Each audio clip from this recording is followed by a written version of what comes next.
There are certain stories that legitimately just seem too strange to be true.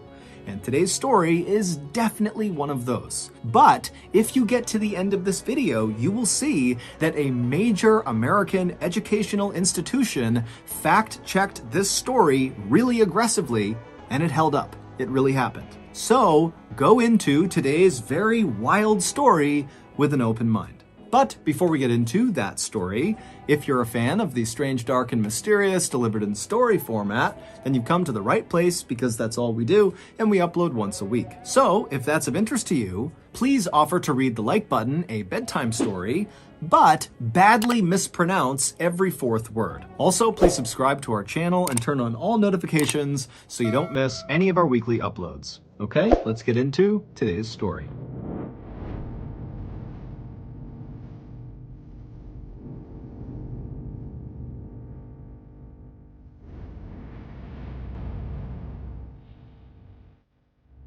At the end of December in 1984, in a little village in northern India, a young woman named Sumitra had her first child with her husband. And right away, Sumitra fell in love with her little baby boy. She had always wanted a baby, and now that she had one, she carried him with her everywhere, strapped to her chest. And any time she had a free hand from cooking or housework, she would use it to pat his head or tickle his feet. Life was not easy for anyone in Sumitra's village, which was located just south of the Himalayan mountains along the Ganges River. Sumitra's village was very poor. People lived in mud huts with thatched roofs, they had no electricity, and basically no one had any formal education. As for Sumitra, her life was especially challenging even relative to her peers, because when she was very young, her mother died, and then her father had to go away all the time for work, and so she was left alone a lot and basically was raised by a cousin. And now, even though she was married, her husband also had to travel quite a bit for work.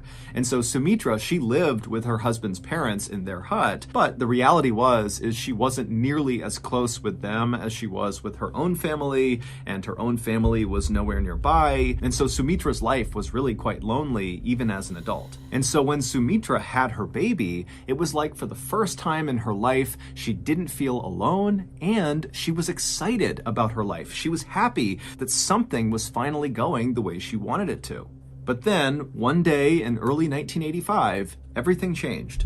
That day, Sumitra, with her son attached to her chest, was walking into town to get water from the well. And as she was walking along the dirt path, she suddenly came to a stop, very rigid, and she dropped her bucket on the ground. A couple of other villagers who were nearby heard the bucket fall. They turned and looked at Sumitra, who was standing there totally rigid. And so one of these villagers, who was very concerned, walked over to Sumitra and asked her what was going on. But Sumitra, she didn't say anything. She just stood there frozen. And this concerned villager looked down at Sumitra's hands, and her fingers were bending back so hard it almost looked like they might break going in the other direction. And then this villager, before asking any more questions, looked up at Sumitra's face, and her eyes had rolled back into the back of her skull, and she had begun grinding her teeth so hard that it was making this loud cracking sound with every movement of her jaw side to side. And so this villager was totally terrified and backed up for a second, and right as they did, Sumitra's baby, who was still strapped to Sumitra's chest, began hysterically crying. And so the combination of Sumitra's baby crying and these other couple of villagers who were staring at Sumitra, who's standing there in this very grotesque pose, attracted the eyes of other nearby villagers. And soon there was a crowd of people just standing there looking at Sumitra, not sure what to do. And then, just as suddenly as Sumitra had fallen into this trance, it stopped, and Sumitra, she kind of shook her head, she fluttered her eyes, and she looked around, and then suddenly became aware that her son is hysterically crying, and also there's this crowd of people all around her. She has no idea why, and so feeling really embarrassed, but again, not knowing what's going on, Sumitra quickly picked up her water bucket, she held her son and hustled out of the crowd of people and made her way into town where she would get water. When Sumitra came back from the well and was back near her hut, she didn't tell anyone about what had happened on the way to the well. Frankly, she couldn't really remember what happened. And so Sumitra told herself that whatever happened on the trail to the well, that trance she fell into, it had to be a one-time thing, likely brought on by stress and sleeplessness from having a new baby. But a few weeks later, it happened again, and this time the trance lasted quite a bit longer. Sumitra's father-in-law had walked into their kitchen and found Sumitra standing there totally rigid with her hands kind of bending backwards and her eyes rolled back in her skull, and he would tell her later on that he had shaken her and tried to wake her up, but he couldn't for almost 10 minutes, and then when she had snapped out of it, she had no memory and had no idea what happened. By May of 1985, so roughly 5 months after her first trance, Sumitra was falling into these bizarre spells nearly every day, and they were lasting hours at a time. And even more bizarre, lately, during Sumitra's trances, she would begin to speak, and the things she said were totally strange. Typically, she would bark out cries for help. She would say her head was being crushed and someone needed to help her. And then suddenly her voice would drop down to a whisper, and she would say, "All I can see is darkness." Sumitra's family would contact the local medicine man who would come out and examine Sumitra, but he couldn't figure out what was wrong with her. Besides her trances, there seemed to be absolutely nothing wrong with her. She was the picture of good health. And then on July 16th, 1985, so roughly 6 months into these trances, Sumitra would fall into another trance while she was cooking, and during this trance, she would speak. Except when she spoke, she was very calm, and she just said, "In 3 days, I'm going to die." By this point, Sumitra was terrified of whatever was happening to her, and she was totally exhausted, and so was her family. Sumitra had stopped caring for her son, who was now about 8 months old, because she was afraid that at any moment she could fall into a trance and accidentally hurt him. And so her mother-in-law had basically become the boy's mother, and also Sumitra's husband, who was the primary breadwinner for the family, was forced to stop traveling for work and just stay home and help out with Sumitra and his son. Finally, on July 19th, 1985, so this was the day that in her trance, Sumitra had predicted she would die, on that day, Sumitra woke up and made a very conscious effort not to do anything that could potentially harm her. She didn't cook because she didn't want to be near flames. She didn't walk near anything with any sort of ledge she could fall off. She didn't even walk downstairs for the same reason. She also kept a very safe distance from her son in order to make sure he was safe. And by late afternoon that day, Sumitra was just fine and there was no sign that anything bad was going to happen to her, and so she and her family began to relax. As Sumitra's mother-in-law began making dinner, Sumitra decided to go outside and get some fresh air. And when she got out there, she saw one of her close friends across the road, and so she waved to her, and as her friend cheerfully began walking closer to Sumitra to say hello, Sumitra suddenly froze, her eyes went back in her skull, her hands became rigid, and she fell into one of her trances. And so this friend, like everyone else in the village, had become quite accustomed to seeing Sumitra in these trances, and so really, the friend was not that concerned when she saw Sumitra doing this, but then Sumitra began doing something in her trance that this friend had never seen before. Sumitra, who normally had her hands by her side during these trances, she began raising her hands up till they reached her forehead, and then wildly Sumitra began clawing at something right above her head, and as she did, her breathing became very loud and labored, and so this friend, feeling suddenly so concerned for Sumitra, rushed over, but when she got right next to Sumitra, there was nothing she could do. Sumitra was just clawing at the sky, breathing really heavily, and then suddenly Sumitra stopped and she put her hands down by her side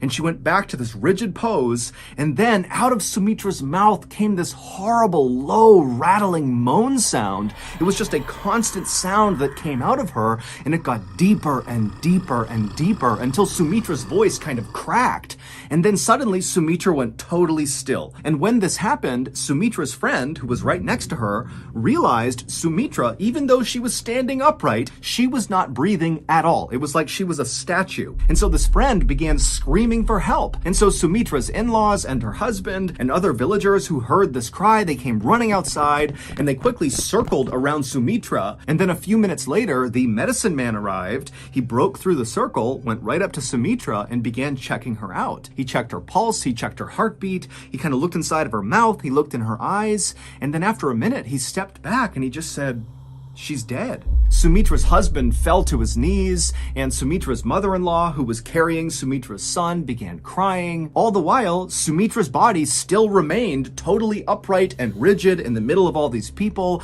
with her hands tight by her side and her eyes rolled back, and her face frozen in what looked like a silent scream. Eventually, the medicine man and Sumitra's father-in-law stepped forward and lowered Sumitra's frozen, rigid body onto the ground on her back, and they closed her eyes. There was no hospital to take Sumitra's body to or official to call about her death. And in this village at this time, it was very important for both religious and public health reasons to take care of the body very quickly. And what that looked like was the villagers would work together to perform the Hindu death rituals, and then afterwards they would cremate the body, which is a process of burning the body until all you have left is the ashes. And so as Sumitra's body lay still rigid on her back right near her home, her family and the villagers began making preparations for her funeral.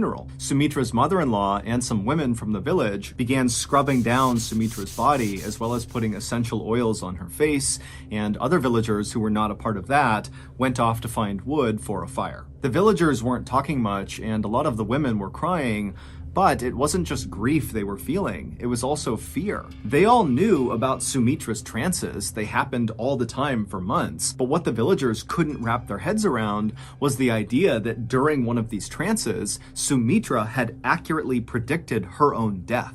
And so now the villagers couldn't help but think that dark forces were at play here, that maybe Sumitra was possessed, and now whatever had possessed her and killed her is somewhere in the village. And so that night, as the sun started to go down, normally kids would be out playing in the village, but their parents said, no, come inside, it's not safe outside. And so for the most part, the only people who were outside that night were the women who were still cleaning and prepping Sumitra's body for her funeral. And at some point, one of the women who was doing this was brushing out Sumitra's hair. And as she did that, she suddenly stopped and she backed up and screamed and pointed at Sumitra. And then the other women all around Sumitra's body, they looked over at what this person was pointing at, and they too saw it and screamed, and everyone began scrambling to try to get away from Sumitra as fast as possible. What all these terrified women were seeing was that Sumitra, her eyes were closed, but her eyes were darting left and right, so her eyelids were kind of fluttering. And then suddenly Sumitra's chest filled with air,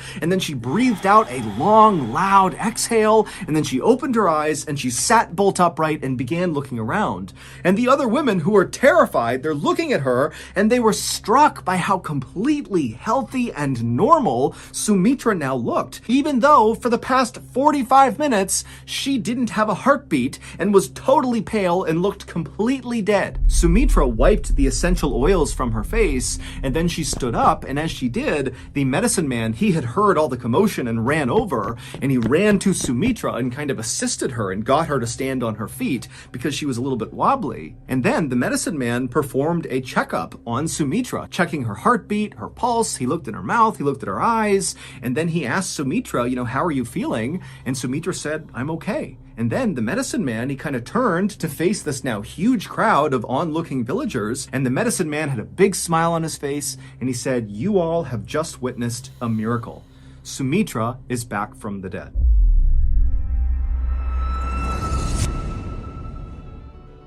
If you've made it this far into today's story, then I think it's safe to assume that you like my style of storytelling, which boils down to true, strange, dark, and mysterious stories with a big plot twist or reveal at the end. If I'm right, and this is your kind of content, then I have a surprise for you. In addition to the hundreds of strange, dark, and mysterious stories here on our main YouTube channel, Mr. Ballin, we also have a podcast called the Mr. Ballin Podcast that puts out brand new podcast exclusive stories every Monday morning. And on Thursday mornings, we put out the remastered audio of our best YouTube videos. Go listen to all 100 plus episodes of the Mr. Ballin Podcast, available exclusively on Amazon Music with your Prime membership. If you're not a Prime member, you can still listen to the Mr. Ballin Podcast by subscribing to Amazon Music Unlimited in the Amazon Music app. Download the app today.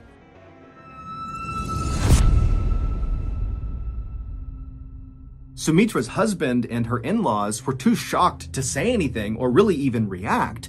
But then suddenly, Sumitra's husband was overcome with joy and he ran forward to hug Sumitra. But as Sumitra turned and saw him coming towards her, she backed up suddenly and put her hands out to protect herself from her husband. And immediately the medicine man, he kind of stepped in between the husband and Sumitra, and he patted the husband on the shoulder and said, she's been through something very traumatic. You need to give her time and space to recover. And everybody in the village who saw this happen, they were accustomed to whenever Sumitra fell into one of her trances, when she came out of them, she oftentimes was a little bit confused. And so they all just kind of assumed that this is what was happening, but on a bigger scale. This is a really intense trance they've seen, but she's just confused. She'll be okay soon. And so the villagers dispersed, and the medicine man assisted Sumitra back into her hut, and he got her in her bed where she fell asleep. And then afterwards, the medicine man reassured Sumitra's husband and her in-laws that Sumitra, when she woke up, she'd likely be just fine, but he would come by and he would do another thorough medical exam on her just to make sure. And the next morning, when Sumitra woke up,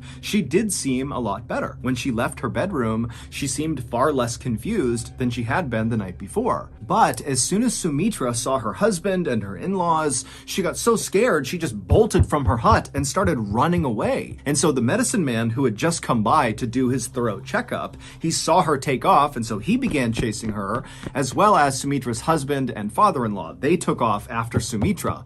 And finally, when Sumitra's husband caught up to Sumitra, he grabbed her by the arm to stop her, and Sumitra ripped her arm away from him, and she said, "How dare you touch another man's wife?" And as the husband kind of ushered Sumitra back towards their house, she continued to say, "You're not my family. This is not my home." And then finally, Sumitra's husband and the medicine man had to literally drag Sumitra to get her to go back inside the hut. And as they dragged her inside, she kept screaming that her name was Shiva Dueti and her in-laws had killed her. Over the next couple of days, the medicine man and Sumitra's family tried everything they could to try to snap her out of what seemed like a really long trance, but nothing they did worked. It seemed like Sumitra had just kind of lost her mind. Sumitra began refusing to touch her beloved son, and instead would demand that someone bring her Rinku and Tinku. But when no one knew who or what she was talking about, Sumitra would just get furious. Sumitra had never gone to school, and so did not know how to write. But now, suddenly, in this new trance that she was in, Sumitra would go inside of her bedroom and write these long, totally unhinged sounding letters to total strangers, asking them to come, please take her home. And when she wasn't doing that, she was typically outside in the courtyard, looking at a scar on her foot, wondering how she got it. Sumitra also began wrapping her sari, which is a type of dress fabric, in a new and strange way around her head. She also refused to eat off of any dishes that her family had previously used, and her voice began to sound different. It was higher pitched and much faster, and the way she spoke was always so rude. And so eventually, Sumitra's husband and her in-laws and everybody in the village just kind of resigned themselves to the fact that when Sumitra had not had a heartbeat for 45 minutes when she died, during that time, she likely suffered serious brain damage, or at a minimum, when she kind of came back from the dead, she suffered some kind of psychological break.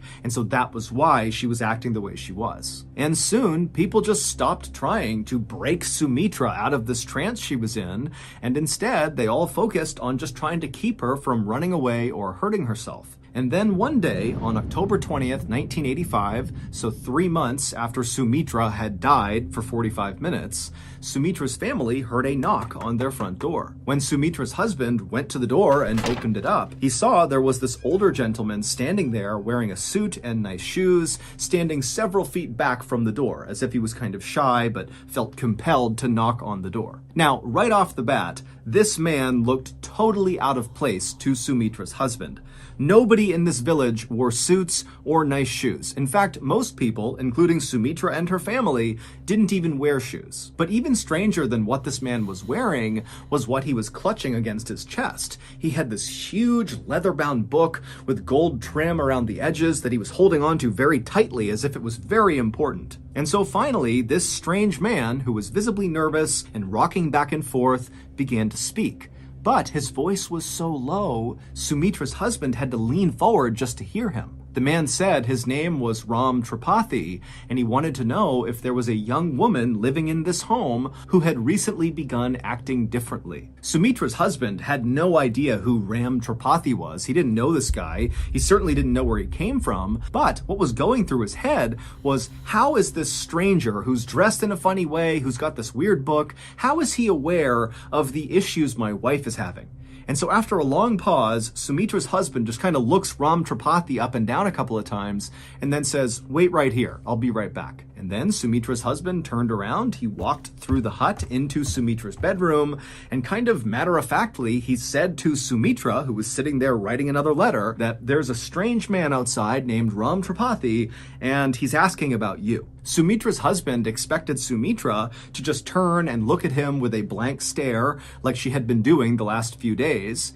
But this time she turned and looked up at him with a huge smile on her face, and then she leapt up and ran to the front door and leapt into the arms of Ram Tripathi. And Ram Tripathi, he was kind of taken aback, still holding his book, not really reacting to what Sumitra was doing. And at some point, Sumitra leans in and whispers something into Ram Tripathi's ear, and Ram Tripathi, he reacted to it very negatively. He kind of looked up at her and looked over at Sumitra's husband like something was wrong, but Sumitra's husband couldn't tell what Sumitra had said, and so the whole situation made no sense to Sumitra's husband, and apparently it also made no sense to Ram Tripathi. And so pretty quickly, Ram Tripathi kind of pushed Sumitra off of him and took a few steps back and looked at Sumitra and said, "What's your name?" And Sumitra is now looking at Ram Tripathi with a look of anger and betrayal on her face, and she says, "My name is Shiva Dwivedi." Ram Tripathi, after hearing this, did not respond, and instead just kind of gestured over to a low wall just outside of their house for he and Sumitra to go sit down on. And so he walked over, and Sumitra followed him, they sat down, and Sumitra's husband, he walked over, but he stayed a couple of feet back standing up. And once Ram Tripathi was sitting down, he lowered his big leather-bound book and he opened it up, and inside were all these photographs. And right away, Ram Tripathi pointed at one of the pictures, which contained a bunch of people in it, and he turned to Sumitra and he said, "Can you identify who's in this photo?" And Sumitra, she looked at the photo and immediately began rattling off names that were all correct. These are people that Sumitra's husband, he's looked over, and he's got no idea who the people are in that photo. And so after Sumitra correctly identifies that photo, Ram Tripathi turns the page, he picks out another photo, and he says, "Can you identify who's in this photo?" And again, Sumitra, one by one, would name correctly all the people in the photo. And then finally, Ram Tripathi took a sigh, and he flipped the page one more time, and he pointed to one particular picture which contained one person. And he looked at Sumitra and he said, "Do you know who this is?" And Sumitra, she would look over at the photo, and instead of immediately saying the name, she paused, and she kind of began to breathe heavy, and she seemed kind of angry, and then she looked at Ram Tripathi and she said, "I know who that is. That's my sister-in-law, and she killed me by hitting me over the head with a brick." And at this, Ram Tripathi dropped his book on the ground, and he turned and embraced Sumitra as hard and as intensely as she had when she had run out and leapt into his arms. And he and Sumitra, they hugged and cried for a long time. And then finally, when they separated, Ram Tripathi turned to Sumitra's husband, who's still just standing there totally bewildered, and he tells him, "Let's go inside and I'll explain everything." Once Ram Tripathi was inside with Sumitra and her family, he told them an unbelievable story about a woman named Shiva Dwivedi. Shiva Dwivedi was, of course, the name that Sumitra for months had been saying was her own. But over those few months, her family had just assumed that that name meant nothing and that what she was saying was nonsense because of her brain injury. But Ram Tripathi would tell them that Shiva Dwivedi was the name of a young woman who lived in a city none of them had ever heard before, located about 60 miles away from their village. He would tell them that Shiva was a very wealthy woman who was college educated, and she had 2 young sons. And it would turn out that Shiva's youngest child was born almost on the same day that Sumitra's child was born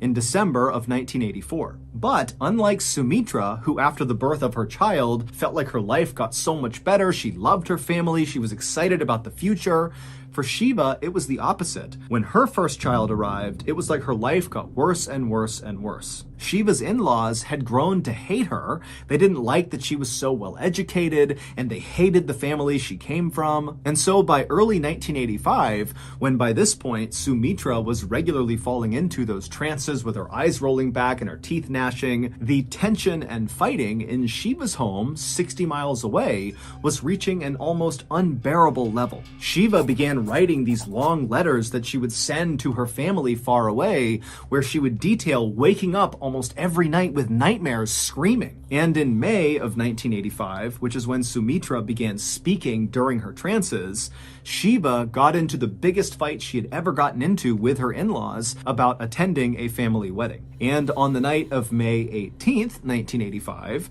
Shiva's neighbors in her city saw Shiva's in-laws literally carrying Shiva's body, which appeared to be unconscious, as they walked along the railroad tracks. When these neighbors ran up and asked if everything was okay with Shiva, Shiva's in-laws just said, "Oh, she's sick and we're taking her to the hospital." Now, it was nighttime, there were no lights around, and so it was really dark, and these neighbors couldn't get a good look at Shiva to see, what was going on with her. And so even though they thought this was very strange, they decided not to say anything. The next morning, Shiva's dead body was found lying on the train tracks right near the train station. And so someone raised the alarm, and before long, Shiva's uncle and sister ran to the train station, and when they got there and saw Shiva on the tracks, they also saw Shiva's in-laws were already there. And when they spoke to Shiva's in-laws, they told the uncle and the sister that it looks like Shiva must have jumped in front of a train to commit suicide.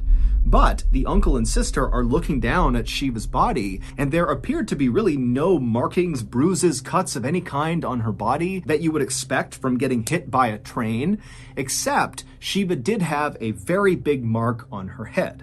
Later on, the uncle and sister would say it looked like something had bashed Shiva's head in. Shiva's in-laws would immediately cremate Shiva's body before Shiva's actual family could stop them, and the police in this area were not good at investigating crime. So when Shiva's in-laws went to them and said, "Yep, she jumped in front of a train, she committed suicide, but we don't have a body because we already cremated her," the police just accepted it. Shiva's father was convinced that Shiva had been murdered, but he didn't have a way to prove it. Until Sumitra appeared to die on July 19th, 1985, and then came back to life, claiming to be Shiva. Shiva's father had heard a rumor about some girl in a village 60 miles away claiming to be his dead daughter. Now, at first, Shiva's father did not believe this, but eventually he decided he would go to the village and test this girl to see if maybe it was true. And so on October 20th, 1985, Shiva's father put on his best suit and his nicest shoes. He brought his leather-bound photo book and he headed to Sumitra's village and knocked on her hut. Ram Tripathi was Shiva's dad. When Sumitra at first ran outside and leapt onto Ram Tripathi and hugged him and then whispered something into his ear that Sumitra's husband saw happening but couldn't hear what she said, and then Ram Tripathi, when he heard what she whispered, he kind of recoiled and acted angry for a second.